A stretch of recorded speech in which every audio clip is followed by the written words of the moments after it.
Hello and welcome to a tactical history of Liverpool. After beating reigning champions Manchester United in the last episode, Liverpool entered the busy Easter period in a prime position to go top. They proceeded to waste the opportunity. First they drew to West Brom, then they somehow contrived to lose at Anfield to relegation-threatened Sheffield United. They beat Sunderland the next day, but followed it up by drawing against Sheffield United away, then lost to West Brom and West Ham. A 4-1 win over Fulham and a draw against Tottenham saw them make ground on the leaders, but they were now 3 points behind with an inferior goal average, albeit with a game in hand. The first game of May was key, a battle against title-challenging Leeds United. The last time we met Don Revie's men in episode 4, they looked set to be English football's next big thing, yet although they were one of the country's best clubs, they had failed to take that next step to actually winning silverware. In 1965, they had finished as runners-up in both the league and the FA Cup in their first season back in the top flight, then they again finished as runners-up in the league the season after. In 1967, they dropped to 4th, but made it to the final of the Intercities Fairs Cup, only to lose that too. That summer, the superstitious Reevie brought in a gypsy to lift the curse he believed had been placed on Ellen Road when travellers were forced off the land several decades earlier, and in March 1968, Leeds finally had their trophy, defeating Arsenal in the final of the League Cup. Even back then, the League Cup wasn't well respected, with many clubs refusing to take part. This was the first season Liverpool had bothered to enter since getting promoted, for instance, but ditching the two-legged format in favour of a single final at Wembley, plus a place in European competition for the winner, was enough to win most clubs over. It may not have been the most prestigious of trophies, but Leeds had broken their duck, and 2 months later they hosted Liverpool in a good position to push on and win the league. If they could beat the Reds and win their game in hand, then they would leapfrog the Manchester clubs to go top. Having damaged his shoulder the previous week against Everton, Gary Sprigg was replaced by David Harvey in goal, while Jack Charlton also watched on from the stands with his foot in plaster, utility man Paul Madeley filling in at centre-back in his absence. There were 2 changes from the side we saw in episode 20 for Liverpool. Tommy Smith had recovered from his minor knock to take back his centre-back berth from Ian Ross, while Peter Wall was chosen to fill in for the injured Jerry Byrne at left-back. Wall was signed from Wrexham in 1966, but didn't make his debut until March 1968. Byrne's injury permitted him a run in the side at the end of the season. Liverpool started the game at a high intensity, seeking to win the ball back in the Leeds half and break forward quickly. In these early stages, Leeds generally looked to hit the ball long. This was perhaps unsurprising given the Liverpool pressure, but it generally meant them handing the ball back to Liverpool. When Leeds took the time to be more patient, they were able to actually use their quality rather than simply surrendering possession to Liverpool. Billy Bremner could get on the ball rather than having it fly over his head. Paul Reaney had the time to advance into attack. More significant was Leeds' setup on the left though. They used an asymmetric 4-2-4. While Jimmy Greenhoff pushed forward into attack on the right, Eddie Gray on the left was in a deeper position. This withdrawn role allowed Gray to receive the ball more easily and bolstered the midfield. More useful perhaps was that it also drew Chris Lawler out of the back line. With Gray deeper, Liverpool's right back was forced into pushing forward in order to combat him, leaving space behind him to exploit.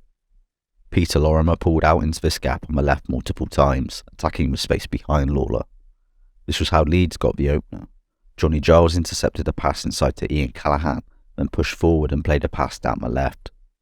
Tommy Smith was caught square on the halfway line, allowing Lorimer to race in behind him. Ron Yates came across to meet Lorimer, but he squared the ball for Mick Jones to finish ahead of Smith. In need of a win, Liverpool had made an attacking start even before the goal. Because remember, a draw in this game is almost tantamount to a defeat. Lawler pushed forward down the right, while Smith advanced into midfield both in possession and defensively. Going a goal behind only encouraged them to go further. They did their usual trick of having the wingers switch flanks, with Callaghan cutting inside into the middle from the left, while Peter Thompson came across to the right or drifted into the centre. This gave them more freedom to combine and get on the ball, however it also narrowed Liverpool's attack. We saw the same issue in episode 9, the wingers coming inside allowing the opposition defenders to squeeze together and deny Liverpool space, rather than being stretched. Ian St John was generally hovering just outside the box, looking to get on the ball in the final third, but with little to aim at, he was struggling to make a difference. Leeds were the biggest danger to themselves, giving away fouls and dangerous positions unnecessarily, although Liverpool were fortunate to avoid giving away a penalty just before half-time when Yates appeared to handle the ball at a free kick. Leeds continued to defend resolutely in the second half, yet Liverpool's players worked hard to break them down. Jeff Strong and Wall showed a calm under pressure that allowed Liverpool to play out from the back, while the likes of Smith and Lawler, the latter in particular, pushed forward. It wasn't just the defenders venturing forward into attack though, but the attackers rushing back to defend so they could win the ball back as quickly as possible. Both Liverpool and Leeds were criticised for what was described as method football, killing the individualism of star players. However, this more collective style of play saw them both become the best teams in the country. Everybody's willing to come up in attack. Everybody willing to go back and help in defence. Tony Haley took a nasty blow to the head early in the second half when he blocked a shot from Lorimer. The striker would eventually be substituted for Bobby Graham with 8 minutes remaining, while at the same time Rod Belford replaced Terry Cooper for Leeds. Liverpool then proceeded to score immediately after this break in play. Harvey punched away the corner, but Liverpool's players knocked it back towards goal with an impromptu game of head tennis. Yates' header came back off the post, but fell at the feet of Lawler, who scrambled it across the line. A minute later, Liverpool had another corner. With his man rushing away to pick up Roger Hunt instead, Graham was left completely free in the centre to divert the cross towards goal. The television crew credited a second goal to Lawler as he jumped at it, although the players confirmed it was actually the substitute that had won them the match. And incidentally, I checked with the players after the match, and Graham, not Lawler, got Liverpool's winning goal. In the space of 2 minutes, the game had completely flipped on its head. Leeds had a lot less time for a comeback than Liverpool had had. With some strong Yates defending, Liverpool held out to claim victory. Leeds had been best placed to win the league, but this loss left them in the same position as Liverpool, with a game in hand, but relying on the Manchester clubs to make a mistake. Nevertheless, a 4-3 loss to Arsenal that Tuesday made it mathematically impossible, although they would make up for it by winning the Intercity's Fairs Cup that summer. Liverpool's game in hand fell after the other teams had already finished all their fixtures, so they went into the next weekend still with a chance of winning the league. By half-time, they were 3-0 up against Nottingham Forest, while over in Manchester United were losing to lowly Sunderland, and City were drawing away to Newcastle.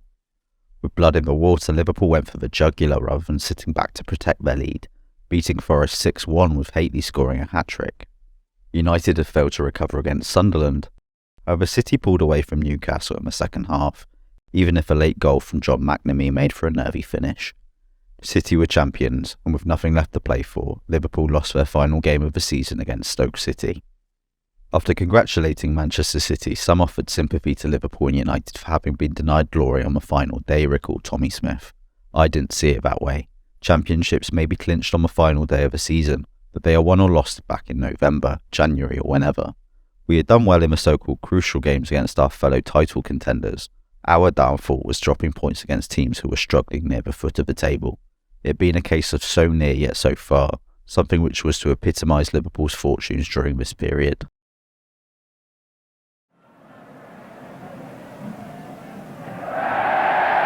That is always calculated to bring out the laughter from any football crowd. If you enjoyed this video, please like and subscribe to support the channel. You can get updates on what I'm doing by following on Twitter and Facebook, links are in the description, but most importantly by supporting Holding Midfield on Patreon. Without financial support, I can't justify the time it goes into making these videos to keep the channel alive while also receiving access to premium content. Thanks for watching.